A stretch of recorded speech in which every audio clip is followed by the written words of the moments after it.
प्रिय संस्कृत मित्रांनी नमः संस्कृताय. Welcome to field form YouTube channel.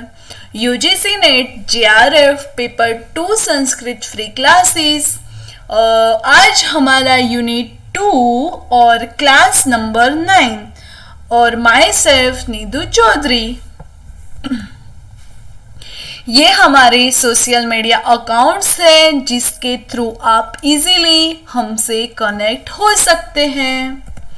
ये हमारी एप्लीकेशन है जिसमें free notes, live classes, 5000 plus MCQ plus PYQ, free books जो आपको फ्री ऑफ कॉस्ट मिल जाएगी.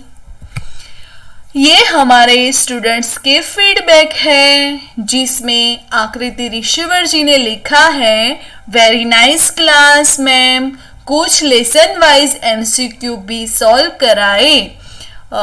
देखिए आकृति जी, अभी तो ऐसा है कि हम हमारे यूनिट ही कवर करेंगे और फिर हम स्पेशल MCQ वाली ही क्लास करने वाले हैं.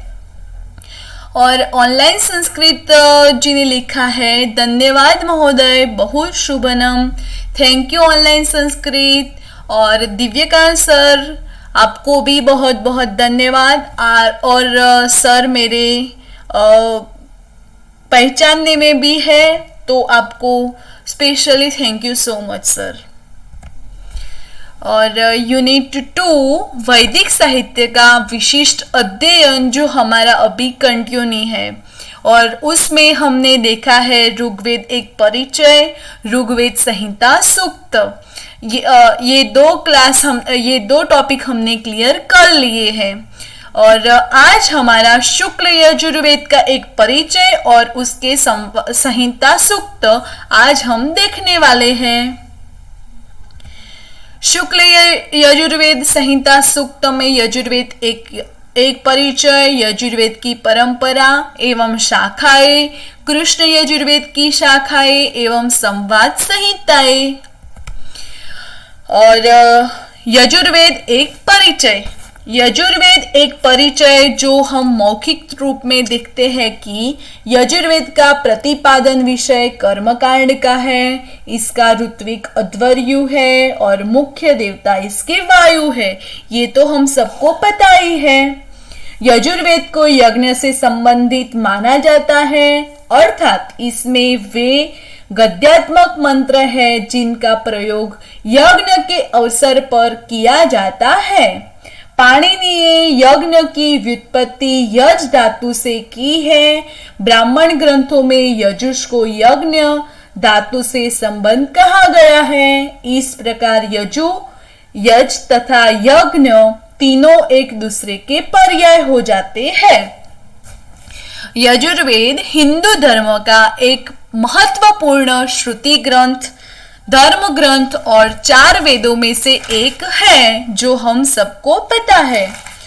और इसमें यज्ञ के असल प्रक्रिया के लिए गद्य और पद्य मंत्र है. ये हिंदू धर्म के 4 पवित्रम प्रमुख ग्रंथों में से एक है और अक्सर ऋग्वेद के बाद दूसरे वेद माना जाता है. इसमें ऋग्वेद के 663 मंत्र पाए जाते हैं. फिर भी इसे ऋग्वेद से अलग माना जाता है क्योंकि यजुर्वेद मुख्य रूप से एक गद्यात्मक ग्रंथ है. यज्ञ में कहे जाने वाले गद्यात्मक मंत्रों को यजुष कहा जाता है. यजुर्वेद के पद्यात्मक मंत्रों ऋग्वेद या अथर्ववेद से लिए गए हैं. इनमें स्वतंत्र पद्यात्मक मंत्रों बहुत कम हैं. यजुर्वेद में 2 शाखाएं प्रचलित है जो कि दक्षिण भारत में प्रचलित हुई कृष्ण यजुर्वेद और उत्तर भारत में प्रचलित शुक्ल यजुर्वेद शाखा. ये शुक्ल यजुर्वेद की 19वीं शताब्दी की पांडुलिपि है जो आप देख सकते हैं.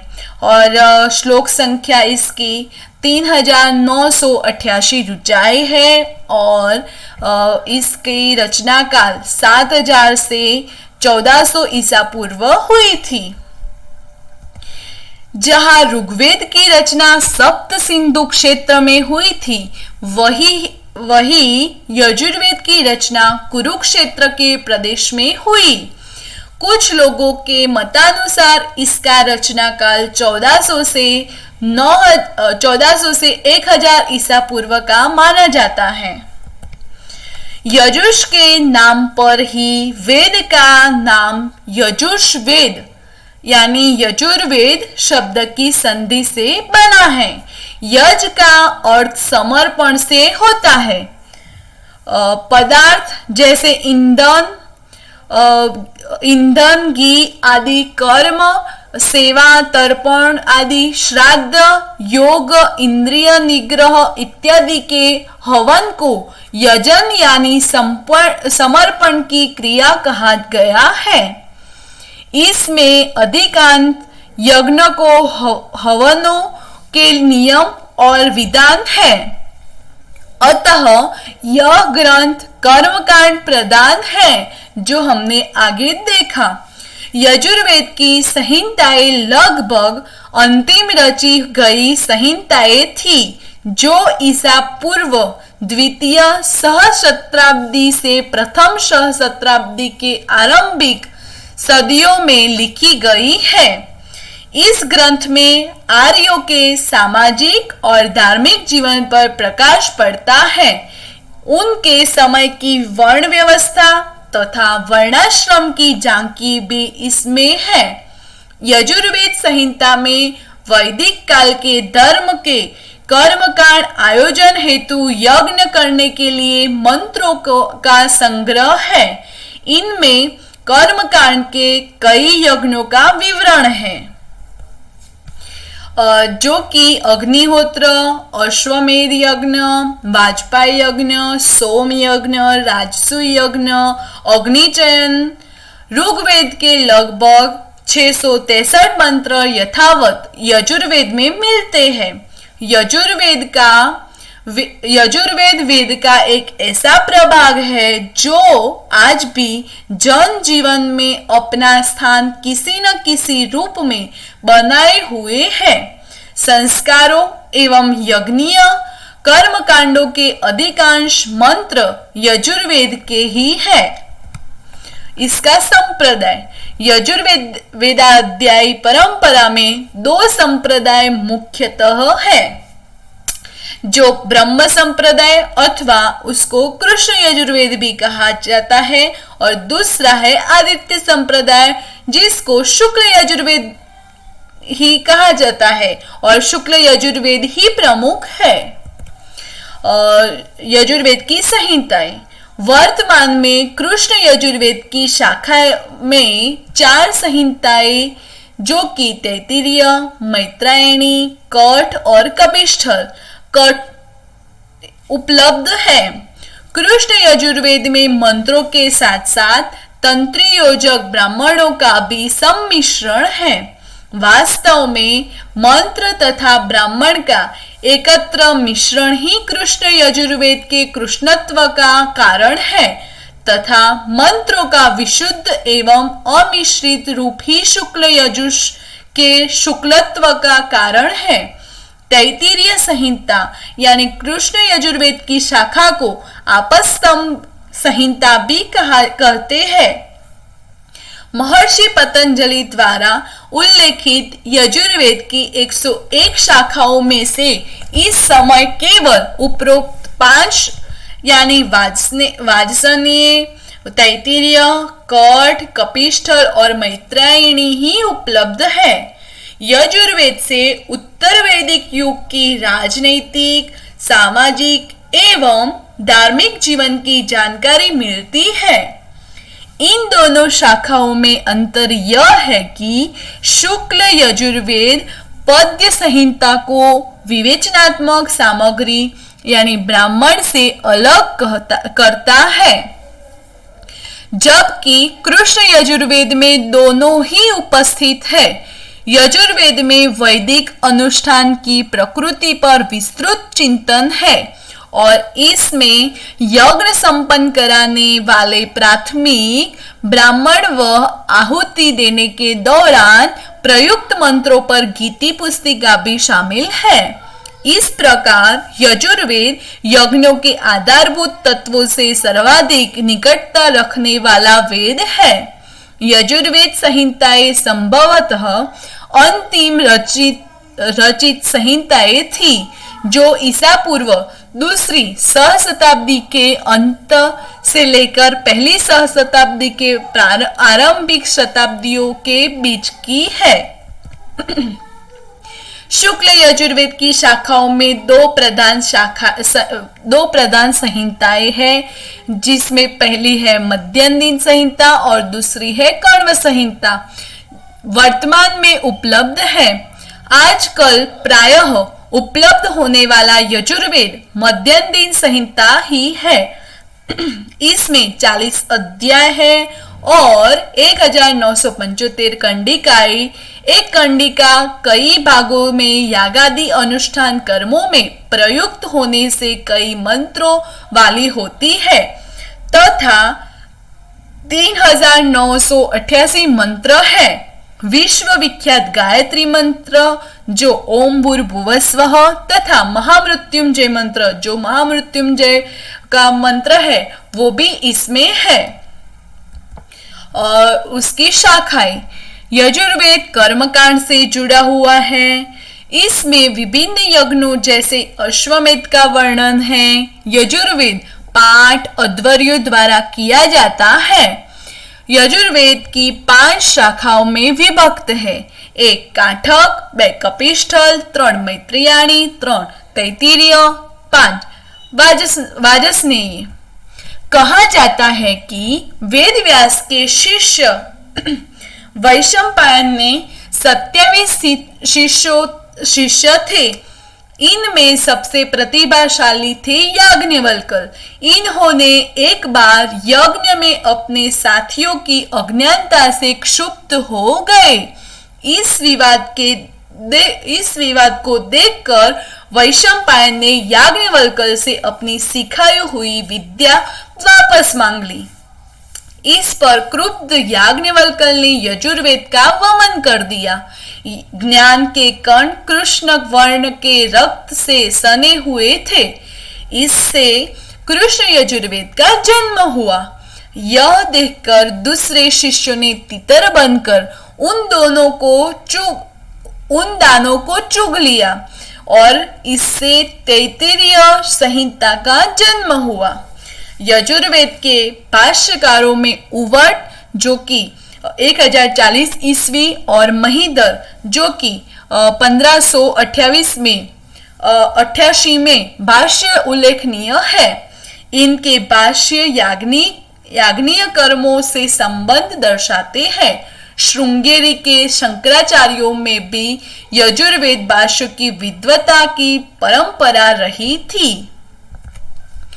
और हम देखते हैं यजुर्वेद के संवाद सूक्त, जिसमें शिव संकल्प सूक्त के बारे में आज डिटेल्स में उसके मंत्रों को अनुवाद देखते हैं, जो कि उसमें 6 मंत्र हैं। और उसमें पहले मंत्र का अनुवाद इसी तरह है कि जागृत अवस्था में जिस प्रकार मन दूर दूर गमन करता है, सुषुप्त अवस्था में भी उसी प्रकार दूर दूर जाता है। वही निश्चित रूप से तेजस्वी इंद्रियों का ज्योति रूप है, यानी प्रवर्तक है। जीवात्मा का एकमात्र दिव्य माध्यम वही मन है। इस प्रकार का वह हमारा मन श्रेष्ठ कल्याणकारी संकल्पों से युक्त हो।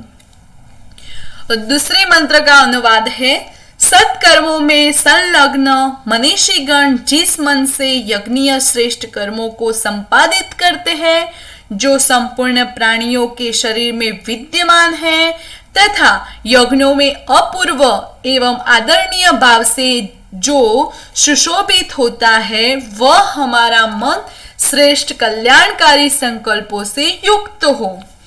और तीसरा मंत्र का अनुवाद है कि प्रखर ज्ञान से संपन्न, चेतनशील तथा धैर्य संपन्न जो मन है, संपूर्ण प्राणियों के अंतःकरण में अमर प्रकाश ज्योति स्वरूप है, जिसके बिना कोई भी कार्य संपादन संभव नहीं। ऐसा हमारा मन श्रेष्ठ कल्याणकारी शुभ संकल्पों से युक्त हो।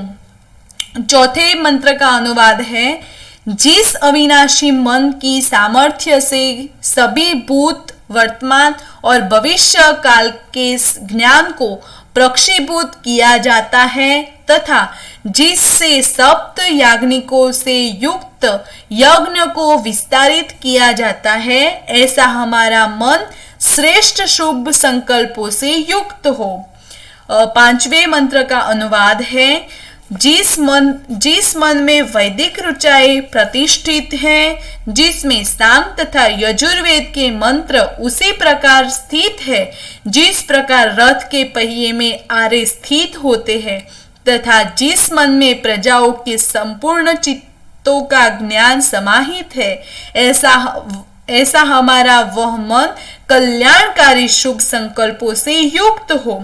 और छठवां मंत्र का अनुवाद है कि जिस प्रकार कुशल सारथी लगाम के नियंत्रण से गतिमान अश्वों को गंतव्य पथ पर इधर उधर ले जाते हैं, उसी प्रकार जो मन मनुष्य के लक्ष्य तक पहुंचता है, जो जरा रहित अति वेगशाली इस हृदय स्थान में स्थित है, ऐसा हमारा मन कल्याणकारी श्रेष्ठ विचारों से युक्त हो। ये शिव संकल्प सूक्त में हमारे मन को कल्याणकारी श्रेष्ठ संकल्पों से युक्त ऐसे हमारे मन को बताया गया है। इसके बाद हमारा प्रजापति सूक्त है, जो कि शुक्ल यजुर्वेद के 23वें अध्याय का 1 से 5 मंत्र तक का है, जिसके ऋषि हिरण्यगर्भ है, जो कि 1 से 4 मंत्र तक हिरण्यगर्भ ऋषि है, और 5वें मंत्र के मधुचंदा ऋषि है, और इसके कुल मंत्र 5 है, जो कि इस तरह है कि सृष्टि के प्रारंभ में हिरण्यगर्भ परम पुरुष यानी प्रजापति संपूर्ण ब्राह्मण के एकमात्र उत्पादक और पालक रहे। वे संपूर्ण जगत की उत्पत्ति से पहले भी विद्यमान थे। वही स्वर्ग, अंतरिक्ष और पृथ्वी को धारण करने वाले हैं। हम उसी आनंद रूप प्रजापति की तृप्ति के लिए आहुति समर्पित करते हैं। उनके अतिरिक्त और किसे आहुति समर्पित करें? दूसरा अनुवाद है, हे हवि प्रजापति के प्रिय, आपको हम ग्रहण करते हैं। आप उपयाम पात्र में स्थित हो। यह आपका धारक स्थान है।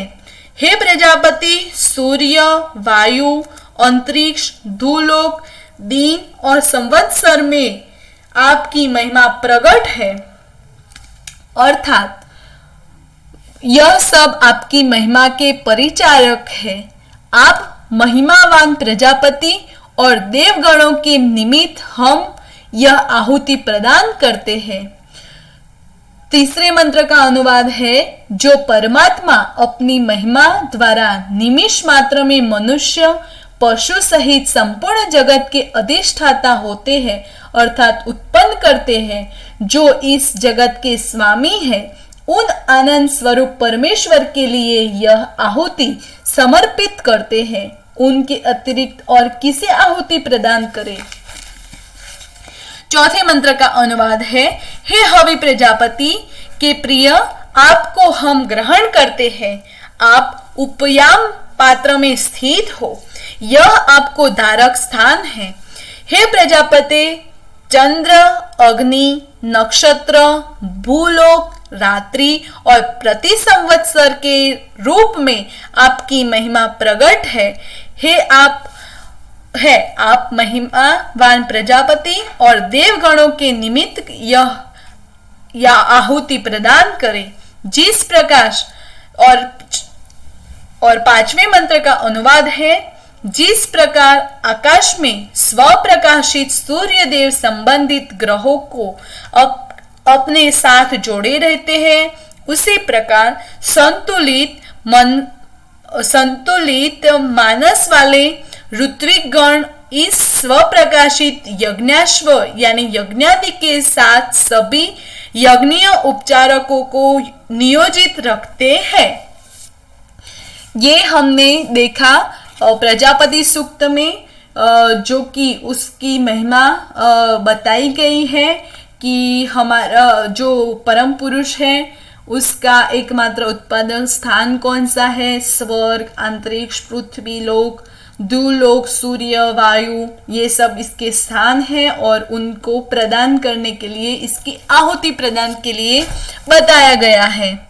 और ये हमारा था यजुर्वेद का संवाद सूक्त। और हमारा लक्ष्य, वी वांट जीआरएफ। फ्रेंड्स, ये मैं इसीलिए आपको बार बार बताती हूँ कि 2022 में हमें जीआरएफ ही क्लियर करना है, इसीलिए ये स्लाइड में हर रोज आपके साथ शेयर कर रही हूँ, जिससे आपको देखकर आपका लक्ष्य याद रह सके।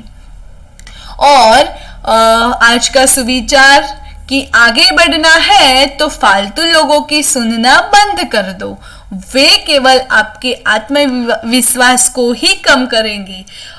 आत्मविश्वास यानी हमारा सेल्फ कॉन्फिडेंस हमको अपने आप से ही कवर करना है और हमें अपने आप से ही मेहनत करके हमारा जेआरएफ क्लियर करना है। तो फ्रेंड्स, हमारे साथ आपकी स्टडी शुरू रखें। और फीडबैक, मैं आपको फीडबैक हमेशा पूछती हूँ क्योंकि गाइस मैं भी फ्रेशर्स हूँ और आप भी न्यू स्टूडेंट्स हैं, तो गाइस हमसे भी कुछ गलतियाँ हो सकती है, तो हम अपने आप को बेस्ट देना चाहते हैं, इसीलिए हमारी तरफ से कोई भी गलती हो तो आप अपना कमेंट बॉक्स में कमेंट ज़रूर करेगा, जिससे हमको हमारा क्लास और भी बेहतर तरीके से हम आपको प्रोवाइड कर सके। आपको क्लास कैसा लगा ये आप कमेंट बॉक्स में अपना कमेंट ज़रूर करिएगा और नेक्स्ट क्लास में आपका सॉल्यूशन पाएगा। और ये हमारे अकाउंट्स लिंक है जिसमें हमारे वेबसाइट का लिंक दिया हुआ है, और इंस्टाग्राम का भी दिया है, फेसबुक का भी दिया है, ईमेल भी दिया है और कॉन्टेक्ट नंबर भी दिया है, जिसको आप फॉलो और कर सकते हैं और हमसे आसानी से आपके सारे डाउट्स जो कि हमारे क्लास के रिलेटेड हो, हमारे सिलेबस के रिलेटेड हो, यानी कुछ भी आपको प्रॉब्लम है तो आप इजीली हमसे पूछ सकते हैं। और लास्ट में thank you so much friends. आपको ये वीडियो कैसा लगा कमेंट बॉक्स में कमेंट करेगा और लाइक और सब्सक्राइब करना मत भूलिएगा। Thanks for watching this video. Have a nice day. Take care. Bye friends.